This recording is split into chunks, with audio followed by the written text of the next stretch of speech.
नमस्कार दुनिया हालचाल को स्वागत करुछि मु संजय। आसंतु नजर पकाइबा वर्तमान रो मुख्य खबर उपरे।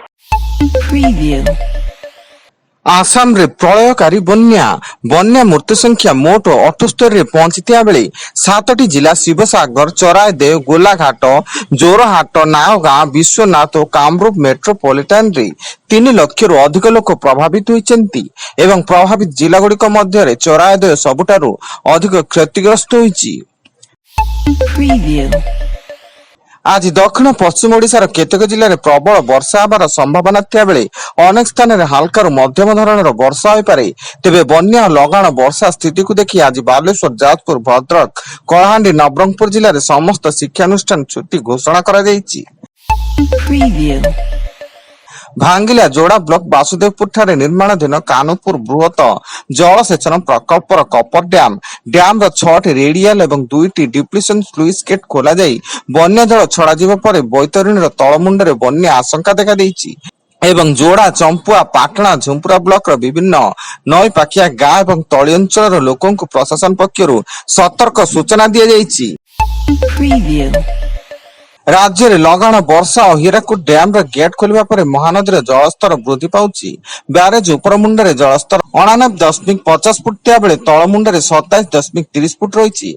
ब्यारेज उपरमुंडरे विपद संकेत उपर 97.25 फुट थिया बेले तळमुंडरे विपद संकेत रहिछि 95.5 फुट। आनंदपुर रिंग बंदर बैतरणी बन्या जो सृष्टि होता 50 फुट घाई गाड़ी सह पड़गले बाप और पुओ।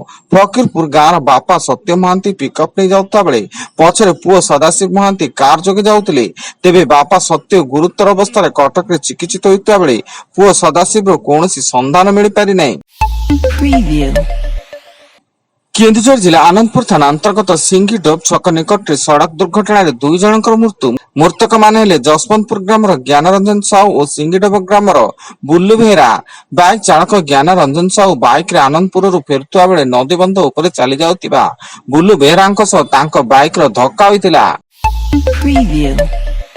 भुवनेश्वर आचार्य विहार पुलिस रिजर्व कैंपस पानी कुंडरू डीएम स्कूल द्वितीय श्रेणी छात्री श्रेया सिंह मृतदेह पुलिस ठाब करिछि। गतकाली से स्कूल निखोज थिबा नै खोजाखोजी चलिथिला। शहीद नगर थाना पुलिस एक मामला रुजु करी सीसीटीवी फुटेज आधार रे तदंत जारी रखिछि।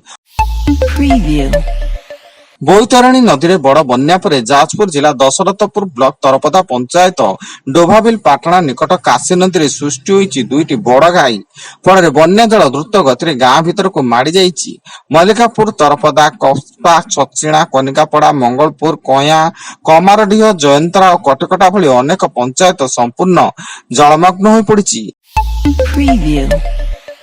पारादीप अबकारी विभाग चढ़ऊ बेले एक नकली मद कारखाना ठाब होइछि एवं नकली मद कारखानार विपुल परिमाणर नकली मद, केमिकल बोतल, जाल लेबल एवं स्टिकर जबत सह 2 जन को गिरफ्त करा जाइछि। उपरमुंडरे लगाण वर्षा जो हीराकुद डैम रे बढ़ुछि जलस्तर। वर्तमान हीराकुद जलभंडार जलस्तर 620 फुट छुईछि। प्रति सेकेंड डैम को प्राय 2,84,536 क्यूसेक जल प्रवेश करता बेले यार नियंत्रण डैम रो 2टी गेट दे 65,256 क्यूसेक जल निष्कासन करा जाउछि। एवं पश्चिम बंग बीरभूमि जिलार देउचांचल पुलिस टीम चढ़ऊ बेले जड़े पूर्वतन सरकारी बस ड्राइवर घर मिला 35टी बस्तार भर्ती 20 कोटी टंका सह 5 किलो सुना बिस्कुट। बस ड्राइवर मीनार मंडल जी स्थानीय प्रभावशाली पत्र व्यवसायी टुल्लू मंडल स्त्री भाई थिले। अधिक न्यूज अपडेट्स विजिट करंतु आम वेबसाइट www.duniyahalchal.in। धन्यवाद।